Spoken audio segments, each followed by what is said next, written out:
los escándalos no se descubren, sino que se fabrican. Ha acabado con campañas, que ha acabado con futuros políticos, que ha acabado con gobernantes. La política, no solamente mexicana, latinoamericana, se ha convertido en entretenimiento. O sea, el escándalo es una narrativa, es una forma de contar una transgresión. Okay. El pasado de un candidato siempre estará en el futuro esperándolo, o sea, sí. Siempre, ¿no? Sí. Así es. Digo, obviamente nadie quiere un escándalo en su metro cuadrado, nadie lo desea, pero no depende de que lo desees, te va a pasar. Oye, ¿el escándalo importa más que la verdad? No, y si eres bien intencionado, no importa si haces las cosas bien, el escándalo va a estar permanentemente allí. No, y aquí está tu frase, el escándalo ya no es un accidente de la política, es un dispositivo de poder.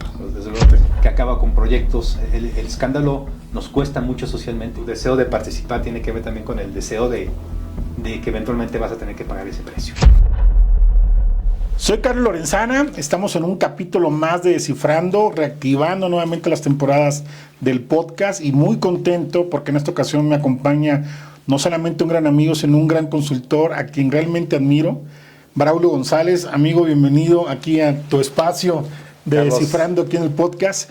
Y déjenme presumirles que recién premiado también en Washington por su libro. Hoy vamos a hablar de un libro, pero más que el libro vamos a hablar de un super tema que es el escándalo político, ¿no? De primero, felicidades por el libro. Gracias, Carlos. Que sé que ha sido un hitazo, creo que está en primeras ventas, ¿no? También este tema, muchas veces busqué a Braulio, no coincidíamos en agenda, ya le dije que no soy López Dóriga porque lo han entrevistado en todos los medios nacionales. De verdad me da un gusto tenerte acá, creo que me la debías, que estuvieras aquí en Descifrando, y es un súper tema, no solamente el tema de gestión de crisis, sino el escándalo per se y el shock que genera en la clase política, ¿no? Así que bienvenido, este es tu espacio. Charlie, muchas gracias, la verdad es que me da mucho gusto estar contigo.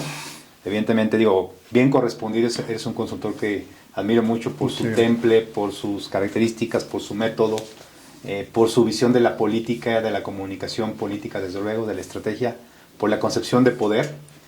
Y creo que esto es lo que hace falta mucho en el territorio político y en el territorio de la consultoría, que es justamente tener una visión con esta perspectiva. Así que es un honor estar aquí en este espacio que me parece que está marcando agenda de manera importante en este ámbito. Gracias, amigo. Gracias. Muchas gracias, amigo. Oye, Braulio, de verdad es un súper tema, esta parte del escándalo político, ¿no? Vamos a ir ahondando más, pero primero quiero hablar de cómo llegas tú a la consultoría. Luego hablamos del libro. ¿Cómo te metes al tema de la consultoría política? Pues mira, ha sido un viaje de más de 20 años, Charlie. Yo tengo la comunicación un poco en las venas porque pues mi papá se dedica a la publicidad de alguna manera y eso a partir de la vida familiar, eso lo vas percibiendo, lo vas conociendo, está en las conversaciones, está en la vida cotidiana, el acceso a la información, a los periódicos en su momento, a la radio, a la televisión. Pues eso me fue llevando de alguna manera a entender la importancia de la construcción de opinión pública.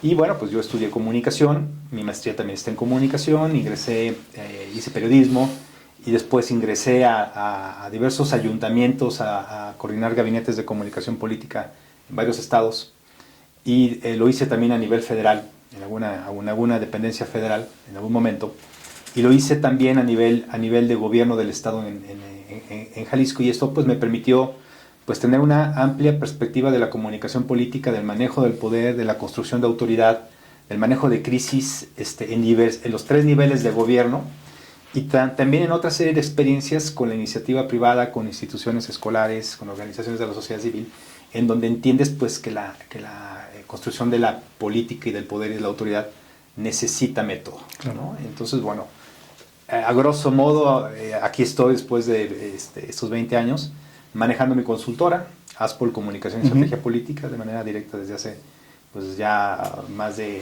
15 años de manera directa, aunque tengo más en el mundo de la comunicación política. Y pues esto ha dado material a participar en una gran cantidad de proyectos y por supuesto a dar pie a este libro, ¿no? Oye, ¿y cómo nace el shock del escándalo político? Mira, una de las cosas que yo viví y que siempre he vivido y que quienes estamos en este mundo lo sabemos muy bien, aunque hay mucha evasión al respecto, es que tarde que temprano te vas a enfrentar al conflicto en el poder, ¿no? Te enfrentas a crisis, te enfrentas en escándalos. Uno puede planear perfectamente una bitácora de trabajo, una estrategia, en donde uno establece objetivos, plazos, criterios, programas, presupuesto, indicadores, etc.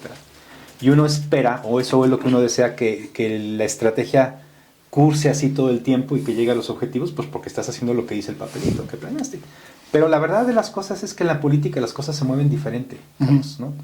Y porque llega el escándalo, llega el error, llega el conflicto, llega la confrontación, llega la polarización, llegan los ataques, que son cosas de todos los días, y eso desbarata cualquier estrategia de comunicación que tengas planeada, si no consideras que el conflicto debe ser un componente. Claro. Pero eso lo aprendes en la vida, y lo aprendes sobre la marcha, no te lo van a enseñar necesariamente en ninguna universidad. Y también me di cuenta que faltaba metodología para eso, ¿no? Porque ningún libro era suficientemente claro en ese concepto. Y bueno, este tema yo lo empecé a trabajar también hace muchos años, 20 años. Lo empecé a trabajar incluso desde la maestría, después evidentemente con la experiencia le fui dando forma. Y hasta que llegó el momento en que había que sentarse a trabajar un texto, un libro, que es El shock del escándalo político, en donde puse en orden las ideas, los conceptos, analicé las teorías que existían hasta ese momento y di pie a este texto que, como tú bien lo dices, pues ha tenido muy buen impacto en diversos sectores políticos y mediáticos.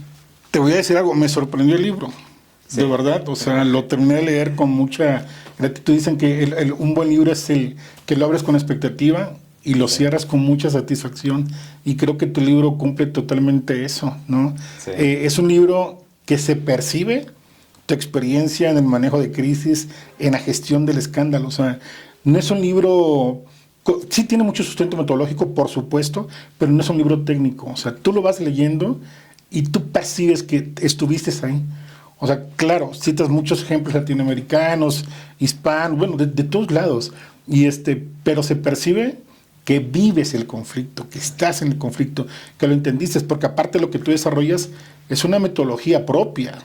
O sea, están ahí todos y dices, oye, esto fue lo que fui viendo, y me imagino haciendo tu conjunción, tomando apuntes, haciendo tus mapas mentales de cómo ir armando la metodología, y de verdad te felicito, es un súper libro, sí, ¿no? Gracias. Que sí creo que son de los libros de cabecera, sí. Sinceramente te lo digo, sí, son de cabecera, de consulta, de guía, sí. porque bien lo vale.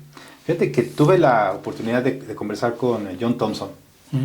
John Thompson es un catedrático de la Universidad de Cambridge. Él escribió un libro que se llama Political Scandal, hacia el 1999 aproximadamente, donde crea una teoría, quizás una de las primeras teorías que tiene que ver con el manejo del escándalo. Pero él crea este libro en la época análoga, antes de la época digital. Y ese libro hoy sigue siendo una referencia importante, pero a partir del 1999, Charlie, la verdad es que no tienes nada, hay un vacío de información, de contenido, de abordaje profundo en materia de cómo interpretar el escándalo, y más ahora que la comunicación ha cambiado y que el poder ha cambiado. Sí. Y yo cuando conversé con él, justo cuando saqué el libro, él es lo que me decía, a ver, mi libro obedece a una época diferente, ¿no? Hoy hay que entender el manejo de la crisis y del escándalo de acuerdo a las reglas del día de hoy. Oye, tú hablas vamos a hablar del libro, porque me interesa hablar del libro, después me interesa hablar de esta lógica del escándalo en América Latina, ¿no? En los gobiernos, en los políticos. Hablas de tipologías del escándalo, ¿no? Sí. Voy a mencionas 8 en tu libro, correcto, que dije, o sea, no hay forma de que alguien no quepa ahí, porque ahí estamos todos, desde la conducta pública, los temas sexuales y de vida privada, crimen y delincuencia, financieros y de corrupción, y aparte ese es otro esquema que es transaccionales, patrimonial, malversación procesal, contubernio, financiamiento electoral. El quinto sería el poder, entendiéndose allí elementos como el espionaje, la intervención, los diplomáticos, autoritarios y los electorales. El sexto, que es el público corporativos, el séptimo sistémicos, y el octavo transversales y expansivos. Sí. ¿Cómo nace esta categorización del escándalo?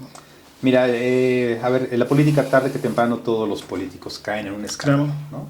No importa si eres de izquierda, si eres de derecha, no importa incluso si eres honesto, ¿no? Y si eres bien intencionado, no importa si haces las cosas bien, el escándalo va a estar permanentemente allí, y te puede llegar por alguna de las diferentes vertientes. Aquí hablamos de 8, que es lo que propongo en el libro.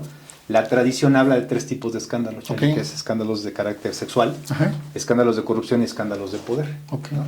Sexuales como los de Bill Clinton, corrupción como los de Brecht, y escándalos de poder como el Watergate, por ejemplo, ¿no? Son 3 emblemáticos. Yo escalo esto a 8 niveles, ¿no? Porque ciertamente, pues a veces el escándalo viene por algún error, o viene por algún familiar, o algún amigo, alguna situación del pasado que se hace presente 18 años después, por ejemplo, ¿no? Alguna fotografía, alguna novia, alguna situación, algún negocio mal llevado en su época, en su momento, y que hoy que estás en el poder, pues te estalla. Entonces creo, esta tipología nueva que yo aporto, pues obviamente nace de conocer este territorio y de analizar más de 200 escándalos y tratar de entender que realmente el problema es más complejo de lo que creíamos, ¿no? El universo del escándalo se expande, ¿no? Y más ahora en esta época transmedia en el que el proceso digital pues te permite que nada quede oculto. Claro. ¿No? Entonces, si alguien cometió alguna transgresión, tenga la seguridad que en algún momento se va a conocer. Hoy, por ejemplo, Carlos, uno de los escándalos que están marcando la agenda actualmente es el escándalo de Epstein en Estados Unidos, Jeffrey Epstein, ¿no? Este hombre financiero que tejió redes de relación con el poder, pues transgrede, pasa por estas 8 categorías de escándalo que has comentado. Tal cual. ¿Right? Escándalos de poder, de corrupción, de autoridad, sexuales. Transversal, más expansivo. Tienes de todos, ¿no? Un personaje como Donald Trump, por ejemplo, también ha pasado por todos. ¿Sí? No, digo, obviamente pues, digo, la visibilidad y el poder que se va coleccionando en la vida, pues va haciendo que algunos políticos sean más susceptibles a algunos que otros. Pero, a ver, de lo que no hay duda es que todos los políticos van a caer tarde que temprano en ello. Claro, el nivel de visibilidad de un político es su nivel de vulnerabilidad. Claro, tal cual. Entonces, no depende, digo, obviamente, pues no es lo mismo un escándalo que pueda ocurrirle, con todo respeto, a un jefe de departamento que a un presidente de un país, una presidenta, ¿no? Oye, en esta tipología, bueno, primero yo les digo, retomando que estabas diciendo que el pasado de un candidato siempre estará en el futuro esperándolo, o sea, siempre, ¿no? Siempre. Oye, en esta tipología, ¿hay alguno que tú hayas ponderado más peligroso como tal? No, bueno, desde luego, mira, a ver, digo, hay escándalos que no merecen redención, Charlie, ¿no? Los que tienen que ver con pedofilia, los que tienen que ver con violaciones a los derechos humanos, los que tienen que ver con casos de crímenes, ¿no? Que existen. En nuestros países hay mucho de eso. Esos escándalos son muy complicados de manejar. Evidentemente, estamos hablando de otro nivel, ¿no? De escándalo que por ejemplo, pues un comportamiento, una palabra, una expresión, una equivocación, un error que también puede convertirse en un escándalo, no se compara con este otro tipo de situaciones, ¿no? Esas son sumamente graves y evidentemente pues son escándalos que deben de procesarse conforme a la ley, ¿no? Digo, todos, muchos de ellos deben entrar en esos, otros no son tan extremos, pues, ¿no? Cuando alguien, pues, por ejemplo, va a una fiesta y eventualmente sale en estado del que no debería exponerse públicamente, ¿no? Ser un político, pues bueno, ese es un nivel diferente, ¿no? Que tampoco debería de ocurrir, ¿no? Alguien que tiene un escándalo en la vida personal y que eventualmente se hace público, que no tiene que ver necesariamente... Los famosos Lady Olor, ¿no? Hashtag Lady Olor, están presentes ahí. Sí. Lo que pasa es que también la tradición de la política ha hecho que siempre se busque crear prototipos de políticos perfectos. Okay. ¿No? El político honesto, el político buen padre de familia, buena madre de familia, que es responsable, que además hace ejercicio, que come sanamente, ¿no? Entonces muchos políticos buscan disfrazar ese arquetipo, aunque no le pertenezcan a él, y mostrarse de esta manera. Y tarde que temprano pues también surge el personaje real, claro, ¿no? Y muestra lo que realmente es. Y eso contrasta con lo que finalmente se vendió en una elección. Claro. Te termina reventando. Entonces, claro. Bueno, esto es el universo en expansión, Charlie, ¿no? Sí. Oye, te digo que el libro de verdad nos lleva de la mano. Primero nos hablas de esta tipología para entender qué tipo de escándalo tenemos al frente. Y de ahí saltas a la construcción de un arquetipo, ¿no? Que también se me hace muy interesante, construido metodológicamente, donde parte de esta zona ciega, que tú le llamas zona ciega, que es el político que transgrede, ¿no? Yo pongo entre paréntesis la transgresión como tal, y de ahí el informante, cómo sale el escándalo. Esa es como la zona ciega porque todavía no está en la media todavía, correcto, ¿no? Pero ahí ya le llamas tu zona pública, que entran varios elementos donde dices, el escándalo termina siendo, pues, con mucha movilidad, con mucha dialéctica que se mueve, ¿no? Donde entra el divulgador, los persecutorios, los alineados, los subversivos, los estrategas, correcto, ¿no? Que ahí también tengo una duda, ¿por qué metes a los estrategas en todo este círculo, okay, ¿no? Ahorita platicamos de ello.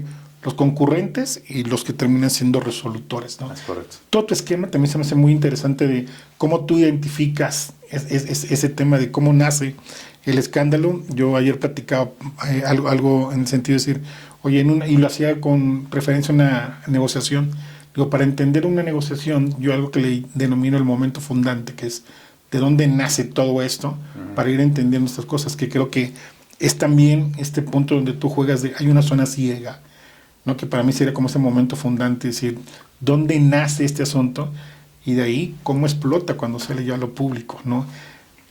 Quiero pensar, Sí. no soy experto como tú en el tema de que hay algunos actores que tienen mayor peso en este sentido, ¿no? Sí.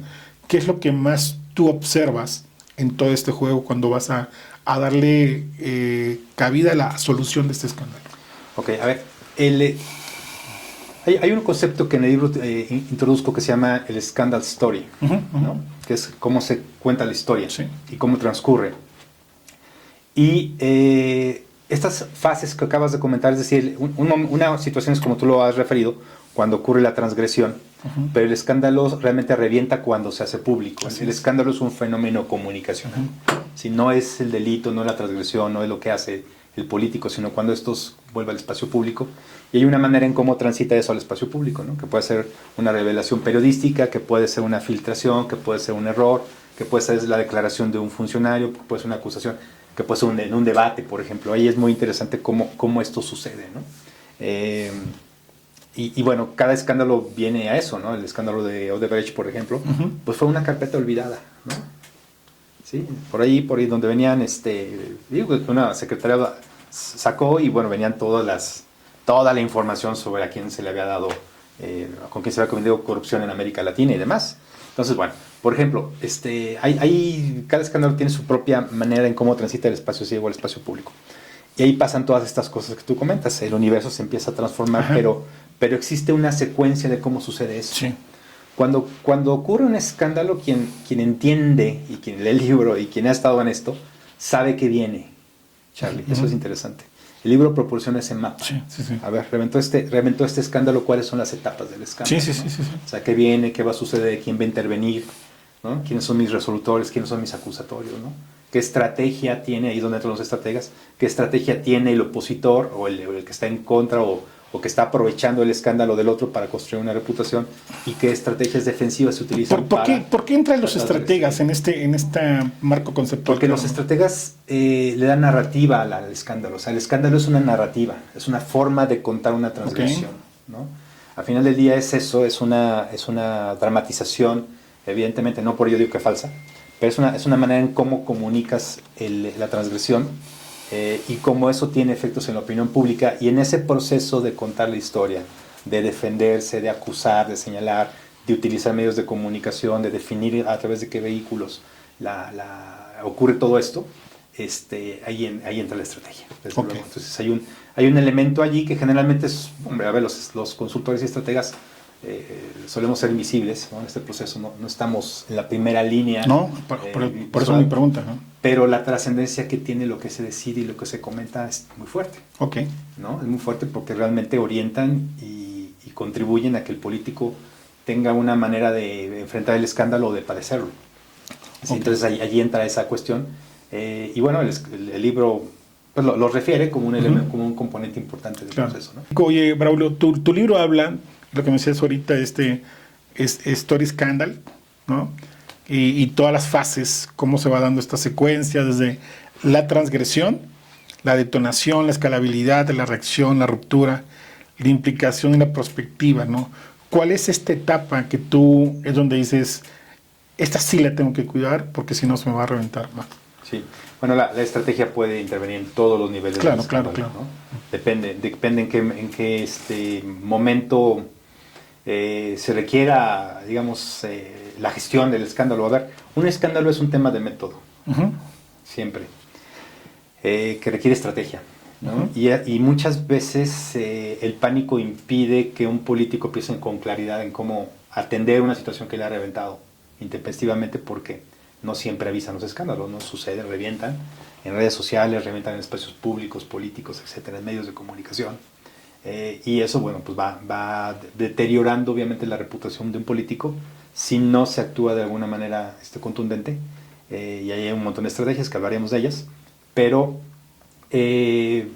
depende en qué momento, en qué fase esté la situación, ¿no? O sea, no es lo mismo cuando recién revienta el escándalo, el tipo de intervención que puedes tener en ese momento, que cuando quizás el escándalo está en un proceso mucho más maduro, en donde ya las consecuencias del escándalo tienen alguna...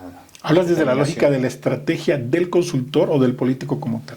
Pues digo, la estrategia del consultor incide en la estrategia del político. Sí, desde luego que sí. Digo, quien padece el escándalo no es el consultor, es el político. Claro. O sea, el consultor, digo, obviamente el que vive una enfermedad no es el médico, no es el paciente, ¿no? Desde luego, ¿no? Entonces, pues bueno, evidentemente pues el médico va acompañando, va indicando, va orientando ese proceso, pero el quien sufre la recuperación o el deterioro por atender las medidas es evidentemente el paciente, en este caso el político, ¿no? Entonces, bueno, ¿en qué momentos interviene el médico? ¿En qué momento interviene en este caso el consultor? Pues va determinando la gravedad que ha padecido el político a lo largo de este proceso, ¿no? Porque a lo mejor para entonces, cuando se le pide su apoyo, pues ya el tema ha sido demasiado manoseado, posiblemente la opinión pública ya decidió, ¿no? Si el político es culpable, es inocente. Posiblemente su fandom, es decir, su serie de círculo protector ya se activó, o se decepcionó, o lo dejaron solo y se apanicó y perdió todo, ¿no? O sea, este tipo de situaciones ocurren. Richard Nixon, por ejemplo, cuando vivió el escándalo del Watergate, pues él pierde la última jugada, la pierde en el legislativo, ¿no? Porque cuando pierde sus propios aliados, ¿sí? Que vieron que la evidencia absolutamente contundente lo dejaron solo, ¿no? Y cuando el impeachment era inevitable es cuando él dice, bueno, a lo mejor renuncio, en lugar de que me finquen un juicio político. Entonces, él estiró tanto la liga, ¿no? Desde luego, que llegó al último resquicio en donde ya no tenía oportunidad, ¿no? Y la renuncia de Richard Nixon, pues es inminente, que es el escándalo al que yo le llamo que es la piedra roseta, ¿no? De este tema. Oye, ¿no? ¿Qué te preocupa más? ¿La inmovilidad de un político frente al escándalo o la hiperactividad de un político frente a un escándalo? Yo creo que las dos cosas son igualmente preocupantes. Me preocupa la ausencia de estrategia. ¿Sí? Eso creo que es lo fundamental. Porque el político muchas veces, a ver, hay formas muy definidas en cómo reaccionan generalmente los políticos cuando esto ocurre. Algunos de ellos deciden no decir nada. Silencio. Ocurre el escándalo, entonces no dicen nada, no reaccionan, piensan que el tiempo va a ser lo suyo, que si lo hace, no necesariamente como ellos creen. Sí, esa es una. La otra es negarlo. Sí, decir, no es cierto, no pasó, no es así. O simplemente negarlo, y el tiempo demuestra si sí o no, que generalmente algo hay de fondo. Y la tercera es enfrentar a quien acusa. Sí, la verdad es que existen 50 recursos que yo refiero en el libro. Vienen en el libro. Pero los tres más frecuentes son esto, ¿no? El silencio, decidir ignorarlo y confrontarse con quien lo reveló. ¿No? Es una acusación, es un complot, no es cierto, es falsa. Esas son las tres reacciones inmediatas. Y cuando un político, su primera salida es, en algún sentido, marca mucho cómo va a ser el resto de la estrategia. Eso es definitivo, porque si eventualmente tiene que contradecirse o tiene que dar marcha para atrás, o se da cuenta que no contaba con información, o fue reactivo porque tuvo pánico, ¿sí? O esperaba que solamente el poder de su palabra bastara, ¿no? Y no es así, ¿no? Entonces, pues esto es lo que determina mucho cómo va a ser la gestión del escándalo. Porque un escándalo como una crisis, Carlos, a ver, yo soy de la idea de que realmente nunca se resuelven del todo, ¿no? A menos que sea una noticia falsa. Posiblemente sea más fácil, porque como no ocurrió, no hay nada. Pero sí ocurrió. El escándalo se gestiona. Es lo que te voy a preguntar. ¿Todos los escándalos responden? Pues es que un escándalo es como una enfermedad crónica, ¿no? O sea, es decir, la puedes ir controlando a lo largo del tiempo y de la vida del político, pero en un momento dado te puede reactivar, pero que lo puedas eliminar y fulminar y acabar absolutamente, hombre, no es tan así, porque todo escándalo deja alguna cicatriz. Es el tema. Y el político puede sobrevivir con ello, dependiendo del tipo de escándalo, desde luego. Y bueno, obviamente hay escándalos, insisto, que merecen redención, otros que no.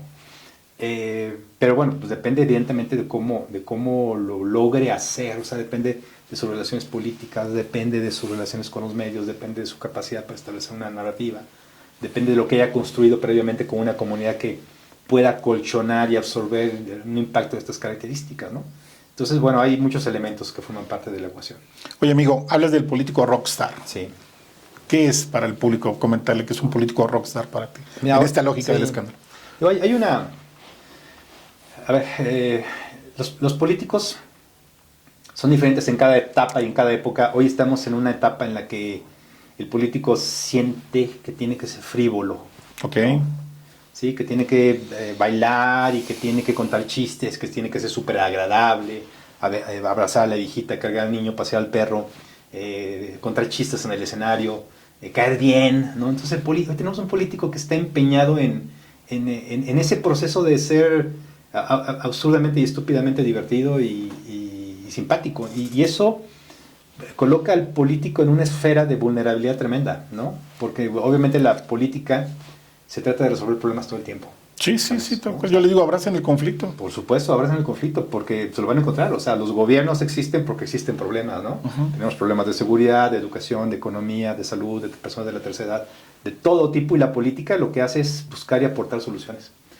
Cuando el que busca encabezar un proyecto político no se da cuenta que realmente está entrando a un territorio en donde su trabajo es aportar soluciones a problemas, y él quiere hacer una gestión divertida, simpática, agradable todo el tiempo, pues la verdad es que tenemos un político rockstar, ¿no? Que son estos políticos que buscan ser súper divertidos, súper famosos, en donde buscan que todo su poder descargue en su carisma, ¿sí? Eso que hemos llamado carisma, hombre. Sí, el carisma es un recurso más de la política, que puede o no existir, que puede o no existir. Pero no la columna vertebral. Pero no puede ser la columna vertebral, porque al final del día, pues el carisma se rompe de manera muy fácil, por una gran cantidad de situaciones que están alrededor. Y estos políticos rockstar, ¿no? Que hoy hay mucha tendencia a eso, pues son muy vulnerables a esto, ¿no? Al escándalo, a que eventualmente pues les ocurran situaciones que están fuera de su control y no tengan ellos la autoridad en términos de reputación y de orientación y de relación con su comunidad que les permita gestionarlo como amerita. Oye, y este político rockstar me lleva, o los lleva, todos esos políticos rockstars, a una disputa por la visibilidad. Claro. Sí, pues digo, obviamente, pues lo que son los temas de las redes y demás, hombre, si tú consultas redes políticos, te vas a encontrar mucho eso, ¿no? Pues sí, el estilo de vida, digamos, se trabaja evidentemente mucho en estética, hoy se trabaja mucho en eso, ¿no? Que el político sea instagrameable, por ejemplo. Tal cual. Que funcione para YouTube. Hombre, o sea, yo creo que hemos cruzado la línea de lo hombre, ¿qué diría yo? De lo absurdo. Lo peligroso cuando salió TikTok. Claro. Entonces, bueno, ves hombres y mujeres en el poder que buscan esta estética por encima de cualquier otra cosa y no se dan cuenta que esos son efectos de corto plazo. ¿No? De muy corto plazo, que posiblemente sí le sumen algunos seguidores, pero no necesariamente porque sean buenos políticos o eso, ¿no? Porque al final del día el tiempo transcurre, la edad pasa, las modas cambian, las tendencias también se ponen de otra manera, de otra perspectiva, y se trata de construir un proyecto que sea vigente independientemente de cualquier circunstancia, ¿no? Y hoy esa búsqueda de la visibilidad pasa por eso, ¿no? Y muchas veces eso está por encima del manejo de una buena agenda, del dominio de un buen tema, ¿no? De un buen propósito, causa que se pueda abrazar. Se busca que la estética se imponga. Entonces, bueno, pues eso es un problema para y ahí las consecuencias. Sí. Oye, amigo, hay frases que me encantaron en tu libro.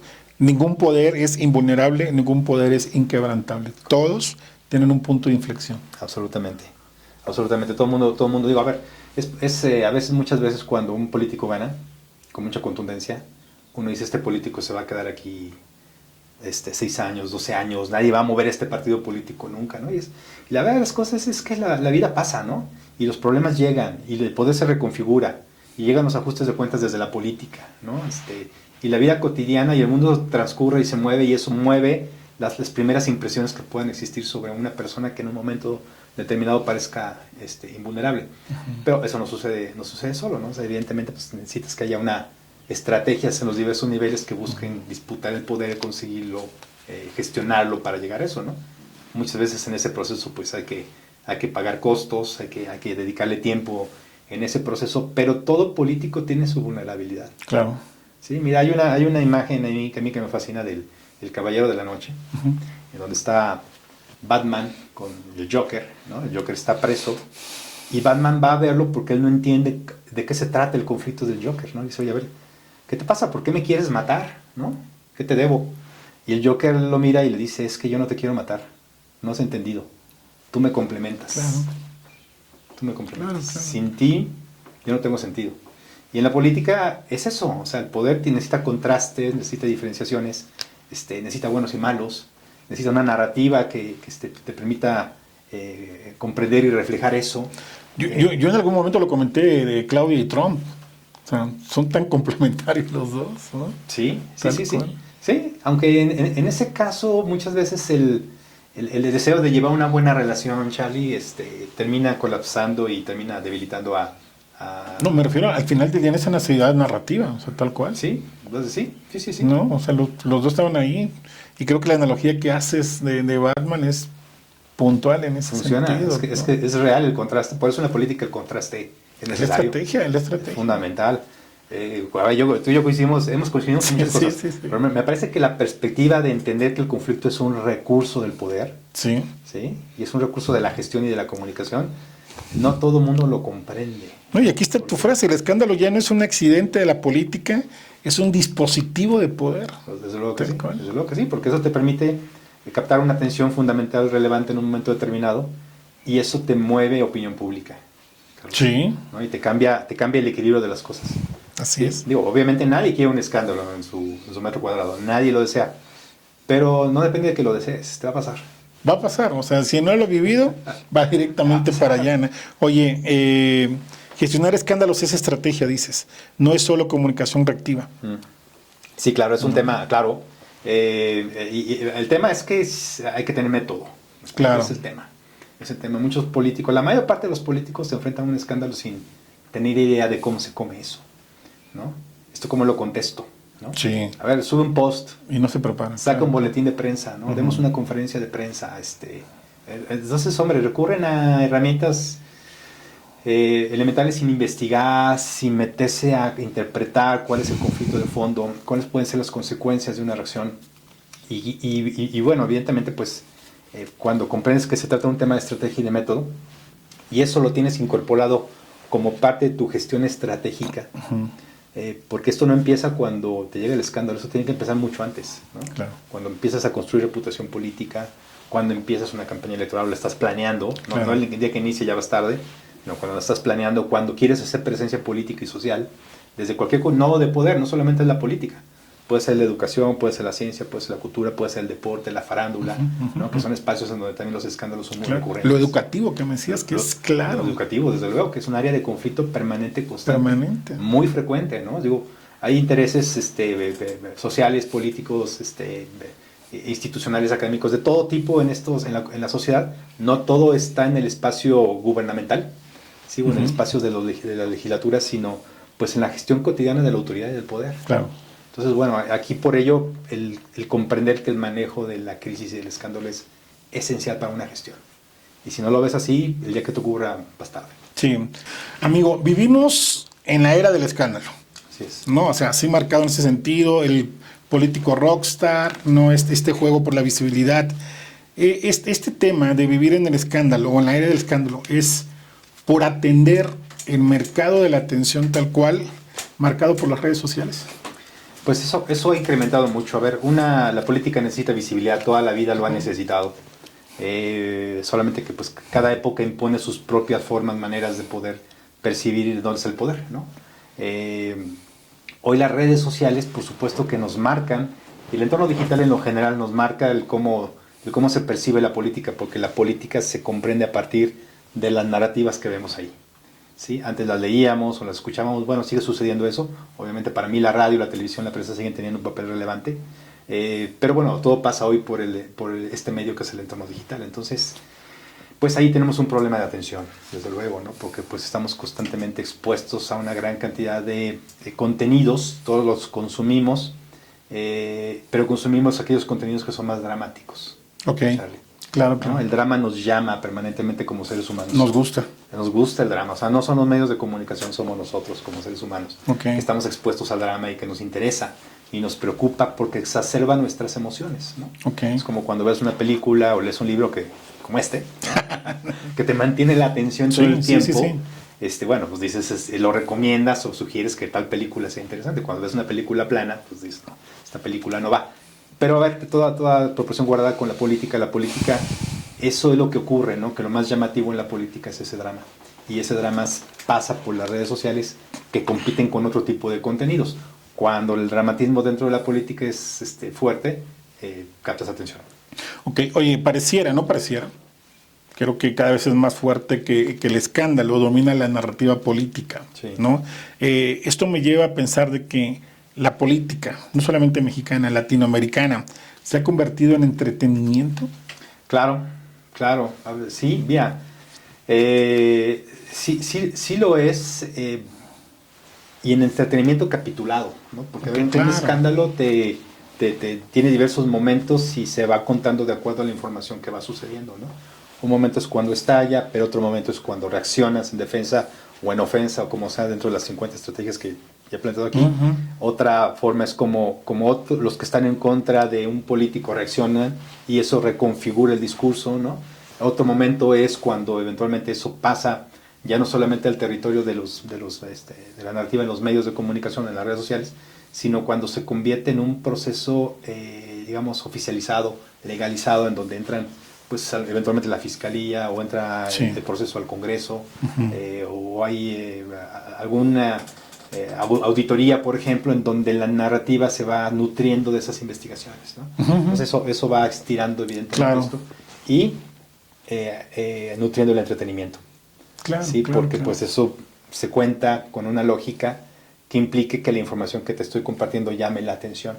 Cuando uno construye un post, cuando uno construye un video, cualquier político, incluso cualquier persona, buscas que eso tenga el suficiente potencial pues para que le interese a la gente. Así es, así es. Entonces, pues, a ver, en el periodismo hay un concepto que se llama el interés público, Ajá. Charlie, ¿no? Entonces, ¿de qué hablan los medios de comunicación? Del interés público. Sí. ¿No? Entonces, donde está el interés público, pues, ahí está, ¿no? Ahí hay que darle. Ese es otro elemento que nos lleva a otro universo. Sí.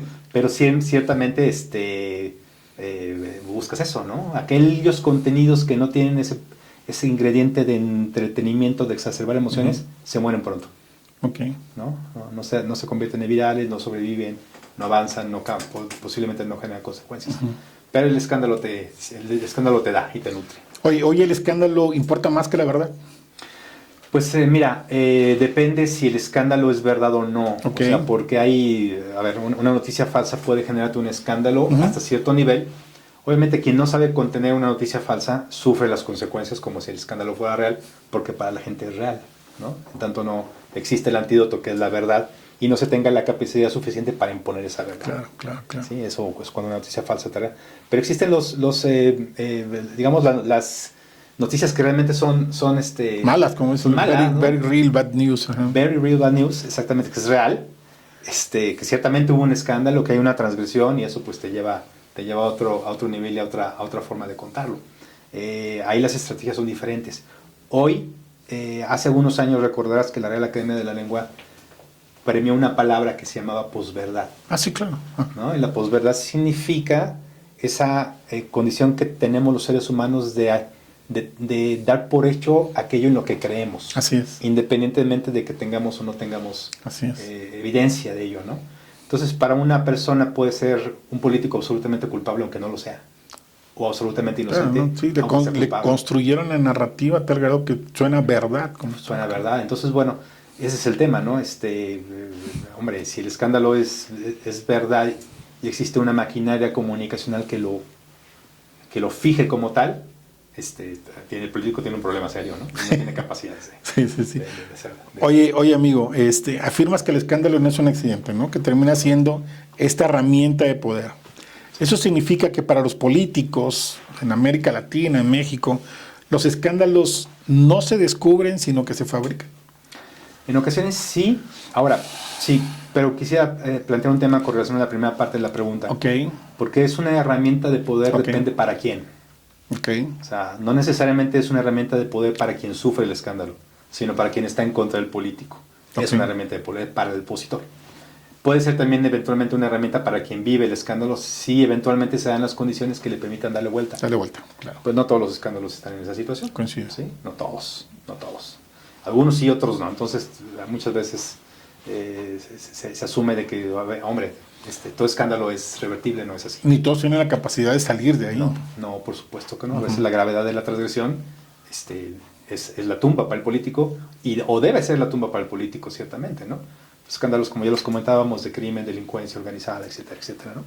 No detallaré en eso, pero bueno, eventualmente pues hay escándalos que merecen que el político pague la consecuencia.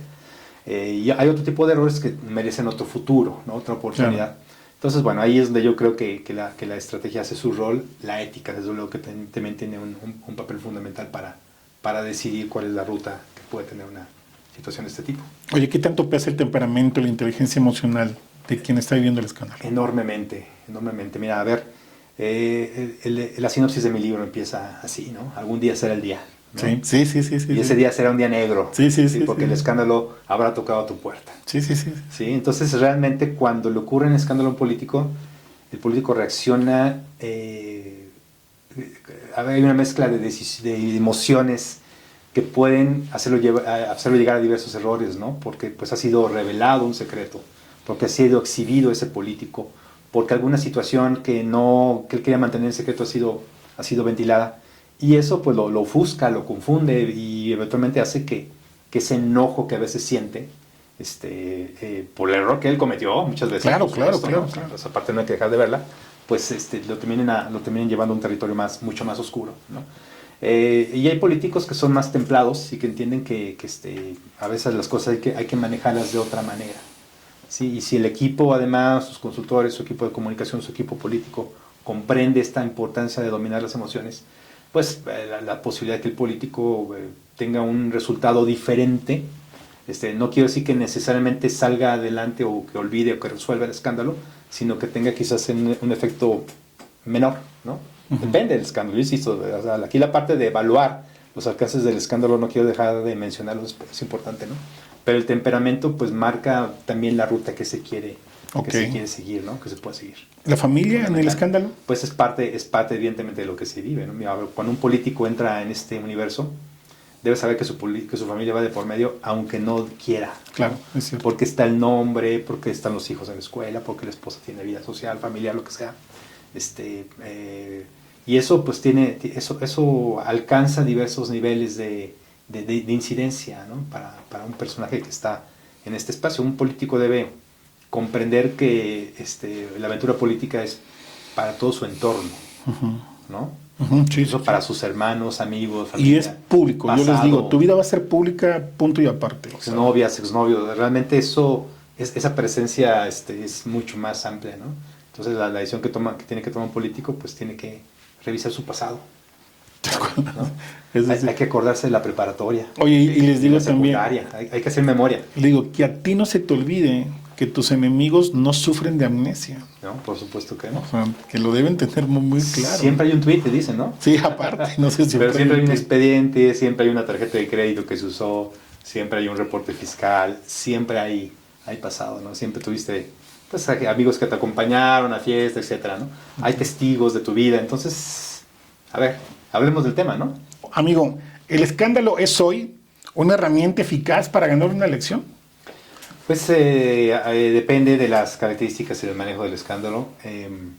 Hombre, yo diría es un recurso presente siempre en una elección. Okay. Realmente siempre te lo vas a encontrar, más ahora en estos tiempos en donde las campañas de contraste y también la guerra sucia, que son cosas diferentes, se hacen muy presentes. Claro. El escándalo se procura como una herramienta de gestión política y de electoral, ¿no? Evidentemente el pasado de un político se revisa, ¿no? Y el contrincante también se revisa, se analiza, los medios de comunicación saben qué pasó, tus amigos, tus enemigos.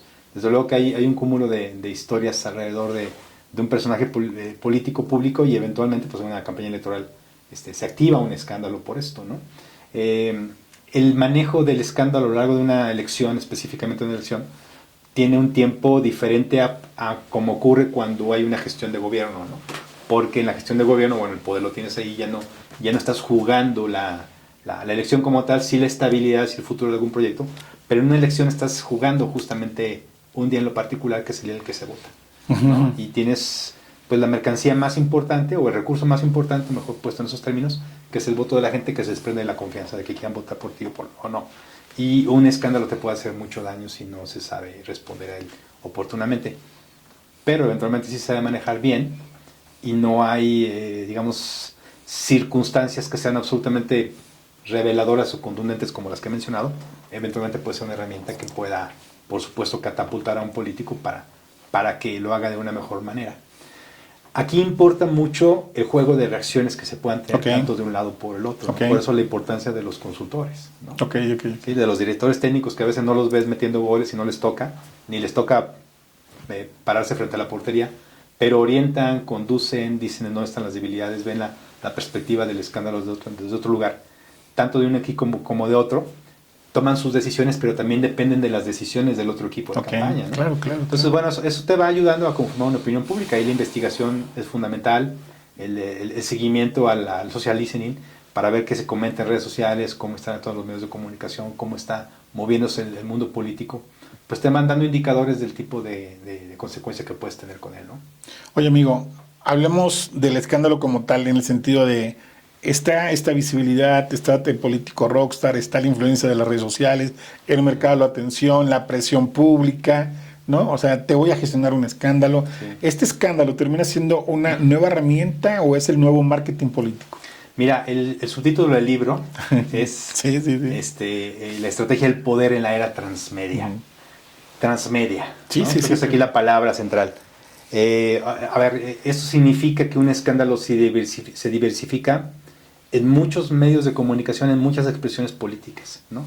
Ya no es que ocurra solamente en el Watergate, en el Washington Post como en el Watergate, ¿no? En donde el Washington Post fue el único medio que durante mucho tiempo estuvo hablando del escándalo y fue suficiente, y después entraron otros medios. Claro. Hoy, pues puede ser un tweet, ¿no? Puede ser un post, puede ser una revelación en un periódico, en una entrevista de radio, puede ser un podcast, puede ser un error que comenta un político en un acto de campaña visible, puede ser un suceso de su pasado, puede ser el resultado de una auditoría, de una investigación, de una denuncia. Hay muchas maneras en cómo un escándalo puede surgir a la opinión pública, pero ese escándalo se convierte en contenidos, Claro. en redes, ¿no? Y se convierte en memes, y se convierte en debates, se convierte en parodias, en conferencias de prensa, se convierte en columnas, artículos de opinión, se convierte en post, o sea, se convierte en muchas cosas en este universo macro digital enorme, ¿no? Entonces, en este polisistema que le llamo yo, y se convierte en recursos para la política, ¿no? Porque se habla de eso, se comenta de eso, se definen estrategias a partir de eso. Entonces, esto complica mucho el día de hoy, en esta época transmedia, pues el manejo de un escándalo, porque ya no basta con hablar con el director de un medio de comunicación para limitar un escándalo, ¿no? Ya no basta hablar solamente con los medios. O sea, este asunto tiene otra manera de gestionarse, ¿no? Eso lo complica mucho más ahora. Claro. Implica que comprendamos eso. Después un escándalo se convierte incluso al tiempo en series para Netflix, en libros, ¿sí? Sí. A veces en juegos incluso. Sí. O sea, hay muchas formas en cómo un escándalo crece y se desarrolla, ¿no? O sea, el escándalo reparte dividendos para todo el mundo, para culpables y para inocentes. Sí, tal cual. Oye, ¿y hay candidatos? ¿Crees que haya candidatos todavía que lleguen al poder sin un escándalo? A ver, sí los hay, claro que los hay, pero los van a tener tarde que temprano. A menos que se salgan de la política, no se van a dejan de escapar. ser relevantes y ya a nadie le interesa un escándalo de alguien que no logra un nivel de posicionamiento. El escándalo es un síntoma del poder. Sí. ¿Sabe? Eso hay que entenderlo. Es parte de. Y es un síntoma también de la democracia. Okay. ¿No? Eso ocurre cuando tienes estas dos condiciones. Tienes un poder, visibilidad, presencia. Pues sí, tienes amigos, enemigos, detractores, gente que no piensa como tú, ¿no? Además eres un ser humano que ha fallado en la vida. Claro. ¿no? Que ha fallado en la vida y va a seguir fallando. Entonces, bueno, eso hace difícil que alguien no tenga por ahí alguna situación que eventualmente pueda salir a la luz pública, ¿no? Entonces, pues a ver, de que va a salir. Por más buena onda que quiera ser, ¿sí? Por más empático, simpático, súper carismático, redentor que quieras presentar ante un electorado, el escándalo va a estar ahí. Oye, amigo, ¿quién gana más poder? ¿El político que gobierna bien o el político que sobrevive a un escándalo? La sobrevivencia siempre es mucho más rentable. La sobrevivencia por mucho, ¿no? Porque ese político ha demostrado que ha tenido la capacidad para salir adelante ante las dificultades de la vida y ante los enfrentamientos de los contrincantes. Es decir, alguien que logra salir adelante de una coyuntura de estas características, sale herido, pero eventualmente sale fortalecido si logra que ese fortalecimiento vaya de la mano de una comunicación, no de negociaciones políticas, sino una buena comunicación con la opinión pública. O sea, el tema tiene que ver con tener la capacidad no de manipular, sino de orientar a una opinión pública para que tenga una manera de ver el acontecimiento. O sea, realmente el avance importante en este proceso tiene que ver con eso, ¿no? No con evitar que la sociedad se entere, ¿no? Sino con que la sociedad tenga un marco para interpretarlo. Okay. Y quien gane en ese territorio, en ese posicionamiento, en esa narrativa, gana elecciones, ¿no? Y gana poder, y gana crecimiento, y gana fandom. Oye, en este tema que me dices que sale con más poder esta persona o este político que sobre un escándalo, ¿es más importante controlar la narrativa que controlar el gobierno, entonces?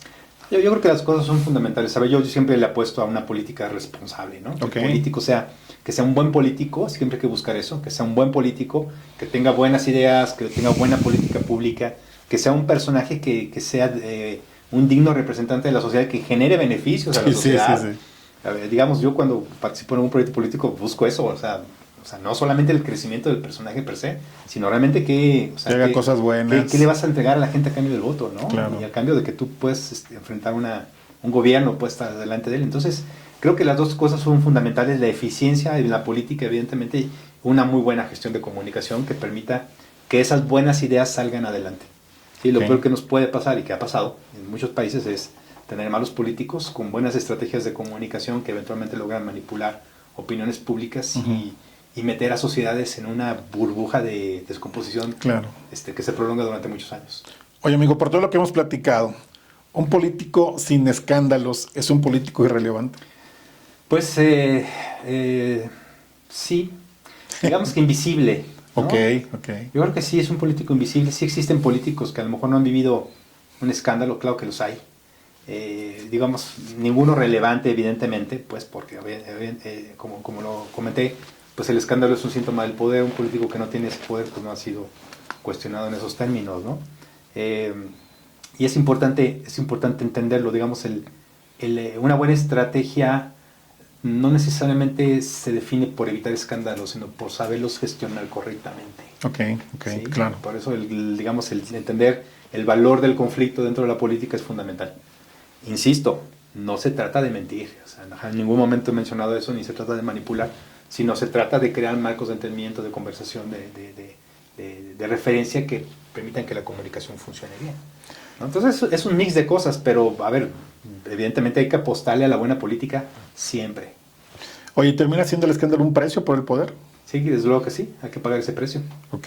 Sí, digo, pagas, digamos, el exponerte públicamente, el representar los intereses de una sociedad, el presentar ideas diferentes a lo normal, el mostrar un modelo político diferente al vigente, o representar la continuidad de un modelo que muchos pueden estar o no de acuerdo, pues claro que te hace vulnerable, ¿no? Y eso hay que entenderlo desde el principio, ¿no? El político que aspira a ser la monedita de oro, pues la verdad es que se va a frustrar tremendamente y no es un personaje para eso. Y existen buenos ciudadanos, desde luego que sí, que entran a la política con esa esperanza y con esa ilusión, pues de decir, bueno, yo tengo buenas ideas, es una persona honesta que no tiene un pasado de estas características. Sí, o sea, sí, éntrale, por supuesto que la política necesita personajes como tú, desde luego que sí, avánzale. Nomás tienes que entender que este universo existe también, ¿no? Y que existe un precio que hay que pagar por esto, ¿sí? Parte de tu deseo de participar tiene que ver también con el deseo de que eventualmente vas a tener que pagar ese precio. Amigo, vamos casi al cierre. Bien. ¿No? Vamos, te pido que por favor nos comentes cuáles son tus redes sociales para contactarte y después entramos al último bloque. Muy bien, bueno, pues yo estoy en todas las redes sociales prácticamente. El que me busca me encuentran en YouTube, me encuentran en TikTok, me encuentran en Instagram, me encuentran en Facebook. Digo, cada red social tiene una manera diferente, pero bueno, si me buscan como Braulio González, ahí estoy. Braulio GR1 es en Instagram, eso sí, Braulio Gles es en X. Okay. Y me buscan, me encuentran, ahí estaré. Ok. Seguimos hablando del escándalo político, que por supuesto me queda muy claro que es esta herramienta de poder, ¿no? Pero en dos sentidos. En tenerla muy presente para hacer este juego de contención y saber cómo operarla, pero también al otro lado como una herramienta para desequilibrar un proyecto político contrario, ¿no? Amigo, en América Latina los escándalos, y por eso me nace esta pregunta, ¿se investigan o se negocian? Pues yo diría no solamente en América Latina, el escándalo depende mucho también del sistema político en el que se vive, ¿no? China, por ejemplo, pues el escándalo es una autoridad, es una decisión de la autoridad, ¿no? Cuando se revienta un escándalo, pues es porque el sistema está de acuerdo que existe ese escándalo, ¿no? Que existe un político que ha transgredido, que ha faltado, etcétera, que son sistemas muy diferentes, es una decisión de la autoridad. En las dictaduras sucede eso, los escándalos son decisiones de la autoridad, donde a veces elimíname a este o cuestióname aquel o pone un correctivo a este otro. En eso sucede. En el caso de América Latina, digamos, obviamente la narrativa política nos ha dado pauta para que todos los políticos estén constantemente en escándalos, en crisis. Algunos son más proclives a ellos, pues porque su manera de ponerse en escena suele ser muy escandalosa y muy frívola muchas veces, ¿no? Y bueno, en ese caso el político sabe que su personalidad genera eso, ¿no? Entonces, es una manera de provocar escándalos en este tono, ¿no? Y bueno, hay quien busca, por supuesto, la negociación es una de las herramientas o de las estrategias que eventualmente se utilizan para contener un escándalo, ¿no? No siempre funciona. Cuando un escándalo ya ha salido a la luz pública, pues ya la negociación está expuesta a otras cosas, ¿no? Porque ya no basta con negociar con un medio de comunicación o con el contrincante, porque el escándalo ya está en la opinión pública. Con la opinión pública la negociación es como más complicada, ¿no? Es decir, o la conduces a un entendimiento, que no es necesariamente una negociación, o a un pacto diferente, ¿no? Es decir, bueno, un poco como ocurría, bueno, tal partido robó más, ¿no? Entonces, tolérame, ¿no? Decía por ahí algún político. Entonces, bueno, este tipo de negociaciones que se buscan con la opinión pública, pues eventualmente podrían o no tener un efecto, dependiendo de las capacidades comunicacionales de cada parte. Entonces, ocurre de todo, Carlos. Realmente las estrategias son efectivas en tanto se tenga una buena lectura del escándalo y de las consecuencias que puede tener en los núcleos sociales. Ok, ya para ir cerrando, amigo, Sí. ¿el poder depende más del escándalo que del voto? Pues mira, no lo pondría yo en esos términos. Yo creo que el poder depende de su capacidad de crear una narrativa ante la cotidianidad de la política. Es decir, y el escándalo está allí como un elemento más muy importante, muy relevante, que ciertamente ha colapsado proyectos políticos, que ha acabado con campañas, que ha acabado con futuros políticos, que ha acabado con gobernantes, que acaba con proyectos. El escándalo nos cuesta mucho socialmente. Okay. ¿No? Nos cuesta económicamente, políticamente, nos cuesta tiempo de conversación como ciudadanos también. Nos cuesta tiempo, ¿no? Que en la política pues el tiempo es un recurso fundamental. Entonces el juego de todos estos elementos hay que comprenderlo para eventualmente ver qué es lo que ocurre cuando una situación de este tipo sucede, ¿no? Okay. O sea, no puede ocurrir esto si no hay una estrategia, no debería de ocurrir. Pero no todos los políticos están preparados para esa conversación. Me queda claro. 2 preguntas más. Oye, Sí. ¿qué es lo primero que dices, cuando te convocan como consultor y estás frente al político que tiene el escándalo? Uno necesita saber la verdad, ¿no? Fundamental. Sí, si un político busca prolongar el engaño dentro de su staff, dentro de su consultor, dentro de ese ámbito y de ese cuarto de guerra, pues olvídalo, o sea, no hay futuro, ¿no? Ante una situación que no se analiza con información fría, real, auténtica, pues no hay futuro. Entonces, obviamente tienes que saber qué está sucediendo, tener información de lo que te dicen las redes sociales con las métricas correctas, tener evaluación de opinión pública, ¿no? También que lo puedas hacer de manera muy ágil y muy veloz. Porque a veces en un escándalo no te permite, a lo mejor depende del plazo en el que estés, pero no necesariamente puedes tener una encuesta de lo inmediato, ¿no? Y más ahora que las redes sociales pues te implican que se actúe con una gran velocidad. Claro. Entonces, bueno, el acceso a la información es fundamental, desde luego, ¿no? Hay que conocer el pasado del político para ver a partir de qué sucede eso, cuál es el tipo de causas que ha abanderado, cuáles son sus propósitos, cuál es el valor social que se está transgrediendo, Carlos. Eso es fundamental. Claro. Por ejemplo, en América Latina, que me preguntabas, América Latina es muy tolerante y cada vez más a los escándalos de corrupción. Está muy acostumbrada a la corrupción. Claro. ¿No? Entonces, cuando un político cae en un escándalo de corrupción, pues no necesariamente paga el precio, ¿no? Porque pues se tolera, ¿no? Desgraciadamente. Sí, ahí yo te podría hablar de muchos otros países en donde no se tolera que se haya comprado un chocolate con una tarjeta de crédito oficial. Claro. Y donde esa primera ministro tuvo que renunciar. Hay grandes niveles, en Finlandia la primera ministra tuvo un escándalo porque pues en su casa el desayuno de su esposo y de su hijo se pagaban con recursos públicos. Sí. Es un escándalo porque se paga el desayuno, ¿no? Y tuvo que dar respuesta, etcétera. Entonces, bueno, depende evidentemente de la tolerabilidad de una sociedad, ¿no? Qué tan dispuesta está a aceptar que un político transgreda ciertos límites, ¿no? Hay países en donde, por ejemplo, los temas de vida personal pueden pasar sin pena ni gloria, ¿no? Okay. Pues porque los políticos están acostumbrados a tener parejas o a exponer esto de manera constante. Y ese asunto no se convierte en un tema, se convertirá en una conversación divertida, chistosa, cotorra, pero no necesariamente un elemento que tumbe a un político, pero en otras sociedades sí. Sí. Entonces hay que ver el valor social transgredido como un elemento fundamental para gestionar un escándalo. Perfecto. Para cerrar, amigo, ¿qué consejo le darías a los jóvenes políticos? Yo creo que el tema aquí es que entiendan la política real. No los estoy invitando a que se decepcionen de la política, pero sí a entender que el conflicto y el problema es un tema constante en la política con el que se van a enfrentar. Que esos sueños por los que están buscando construir comprendan que hay que pagar costos y que hay que estar preparados para pagarlo. O sea, no es para asustar a nadie, ni para inhibir, desde luego, porque necesitamos buenos políticos, jóvenes políticos que se empeñen, que se enfoquen y que crezcan en un espacio que está polarizado cada vez más, ¿no? Y expuesto a este tipo de cuestiones. El político que logra entenderlo y logra incorporar esta manera de gestionar la política y la comunicación, la verdad es que tiene un gran futuro. Okay. Amigo, muchas gracias en tu espacio, de verdad fue una súper entrevista, me encantó. Aparte, nuevamente recomiendo tu libro, vale la pena leerlo, vale la pena tenerlo como un libro de cabecera en estrategia, en contención, ¿no? En esta parte de entender cómo se juega el escándalo, entender desde su naturaleza, pero sobre todo la gestión que dices que es indispensable. Va a estar ahí y por lo tanto hay que aprender a convivir con ese fenómeno tal cual.